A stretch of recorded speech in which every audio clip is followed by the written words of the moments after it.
Elas kord ühes linnas vaene kingsepp. Oma elust ta ei hoidnud kokku ühtegi rubla, rääkimata veel kopikatest. Mis teenis, selle sõi ära oma naise ja laste seltsis. Alati oli ta lõbus. Lauldes läks ta tööle ning koju jõudes heitis alati nalja. Nii elas ta päevast päeva, ilma et oleks hoolt või muret tundnud. Selle linna valitsejaks oli aga kuri keiser. Kord otsustas keiser minna vaatama, kuidas alamad ka elavad. Ta rietus lihtsalt ning läks õhtu eel tänavaile hulkuma. Ta vaatas akendest sisse, kuulas uste taga ja kui palju ka ümber hulkus, midagi erilist ei märganud.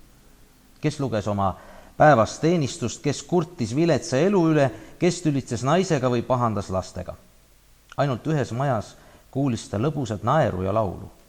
Keiser imestas väga ja otsustas järele vaadata, kes seal elab ja miks neil nii lõbus ja hea on olla.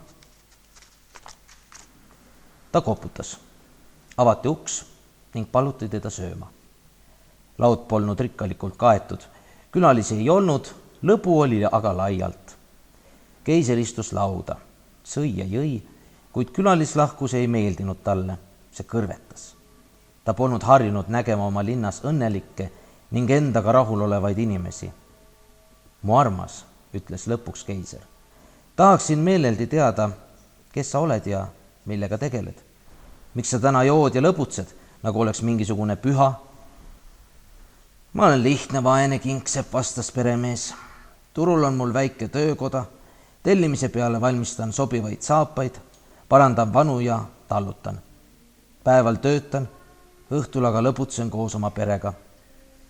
Miks peame pühi ootama? Kõik päevad on ühesugused head. Aga mis sa siis tegema hakkad, kui töökoda äkki suletakse? Seda ma ei soovi isegi oma vaenlasele. Mis minuga siis juhtub? Jään nälga, vastas kingsepp. Aga milleks niisugused mõtted? Kas peaks leiduma säärane kuri inimene, kes seda teeks? Keiser istus veel veidi. Sõi ja jõi ning läks minema. Hommikul saatis keiser igasse linnaossa kuulutajaid, kes pidid elanikudele tema käsu teatavaks tegema. Pühade puhul suleb keiser kõik kauplused ja töökojad ning neil päevil ei tohi keegi töötada, ei rätsepp, kingsepp ega sepp. Rahvas ei suutnud mõista, mis keisril äkki pähe oli tulnud. Kõik liikusid tööta, sõimasid keisrid, kuid käsupõhjust ei osanud keegi leida. Õhtul rõivastus keiser jällegi lihtsalt ning läks kingseppa külastama. Endamisi mõtles ta. Vaatame järele, kas ta on niisama lõbus kui eile? Kas on veel kõik päevad ühesugused head? Astuski sisse, kingsepp aga sõi ja jõi jällegi koos naise ja lastega, nagu eelmisel õhtulgi, ning oli lõbus. Tere õhtust, sõber, hüüdis ta rõõmsalt külalist nähes. Palun, armas, istu lauda. Ma näen, sa pidutsed endiselt, ütles keiser. Kust võtsid sa raha? Ometi olid kõik poed ja töökojad suletud või astusid sa keisri keelust üle? Olgu neetud meie keiser, vastas kingsepp. Tema pärast oleksin nälga jäänud. Temal on püha, minul aga suleti töökoda. Mida teha? Läksin tänavale, kellele kandsin vett, kellele lõhkusin puid, kellele aitasin asju kanda. Nii ma töötasin ja nüüd on ka meil püha. Mille poolest oleme keisrist viletsamad? Istus keiser kingseppa pool, ajas veel juttu ning lahkus.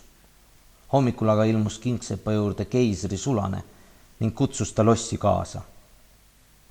Keisri käsul anti kingsepale raske mõõk kätte ning seati ta ukse juurde valvuriks. Vaata, et sa sammugi paigast ei astu ja hoia hoolega oma mõõka, öeldi talle. Vaene kingsepp seisis kogu päeva lossi ukse ees valvel. Õhtul jõudis ta kurvalt ning halvast ujus koju, sest polnud sel päeval midagi teeninud. Kust võtta aga raha, et perekonda toita? Mis sa kurvastad, mu armas, lohutas teda naine. Mis sellest, kui jääme söömata? Teised elavad nädalaid leivata ja peavad vastu. Miks meie ei või siis päevagi söömata olla? Need sõnad tõstsid kingsepa tuju. Ta otsis endale ajaviidet, et mitte mõelda tühjale kõhule. Leidiski teiba ning omaette laulu ümisedes hakkas seda hööveldama. Hööveldas ja hööveldas, kuni teimas niisama tasane oli nagu mõõk. Ahaa, mõtles Kingsepp, otsekohe teen midagi. Ei taha ma selle rumala keisri pärast nälgida. Ta hööveldas teiba mõlemalt poolt sinedaks, tegi ühe otsa teravaks, teise otsa pidemeks ning oligi valmis puumõõk. Ta lükkas oma tehtud mõõga tuppe, raudmõõga aga müüs naabrile maha. Saadud raha eest ostis ta leiba, mõdu, pekki ja lambaliha nii palju, et vaevalt suutis kõike koju tassida. Võta vastu, naine, hüüdis ta lõbusalt ja täna keisrit rikkaliku söögi eest. Keiser rõivastus jälle ümber ning läks Kingseppa külastama.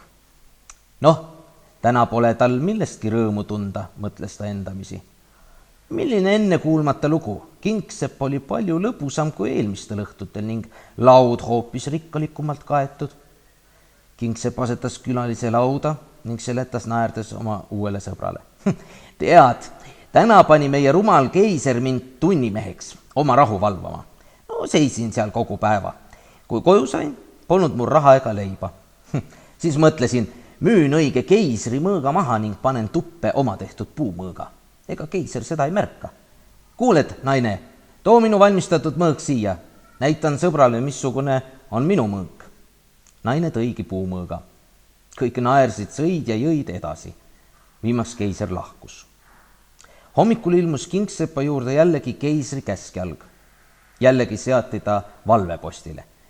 Seisiski Kingsepp sirgelt küljel rippus tal puumõõk.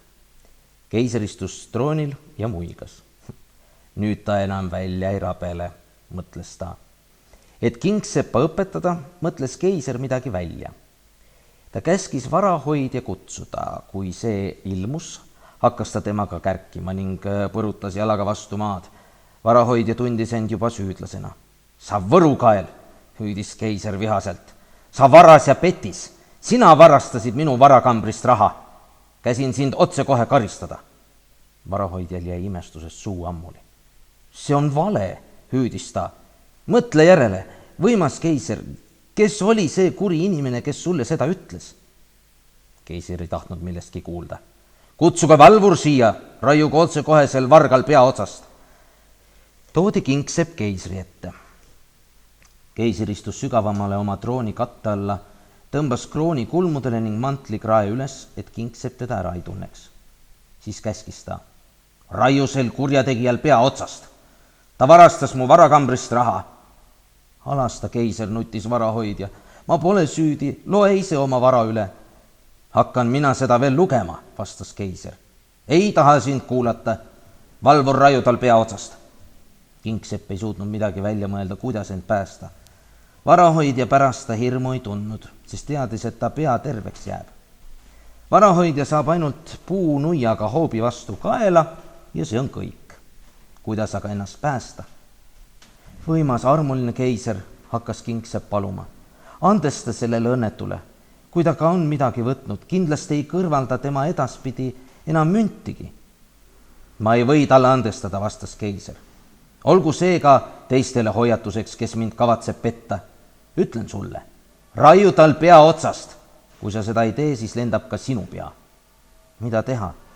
Kingsepp vaatas ülespoole ja hüüdis. Oh taevas, kui see inimene ei ole tõesti süüdi, siis sündigu ime. Muutugu see raudmõõg puumõõgaks, et pääseksin teda tapmast ning päästaksin ka tema surmast. Siis tõmbas ta mõõga tupest. Juures olijad vaatasid ja imestasid. Mõõk oli tõesti puust. Keiser naeris. Noh, sinuga ei jõua kavaluses võistelda. Kuigi sa mind petsid, kiidan siiski sinu leidlikkust. Ta andis Kingseppale kulda ja hõbedat ning ütles. Mine koju ja ela, kuidas siiamaani oled elanud. Kingsepp elas ka endiselt, ikka lõbusalt ja õnnelikult. Päeval töötas hoolega, õhtul aga pidutses. Armsad tartlased, kallid emad, isad, vanaemad, vanaisad, lapsed, soovin teile kõigile kaunist jõuluaega ja et teie soovid täituksid ning uus aasta oleks õnnelikum kui mööduv.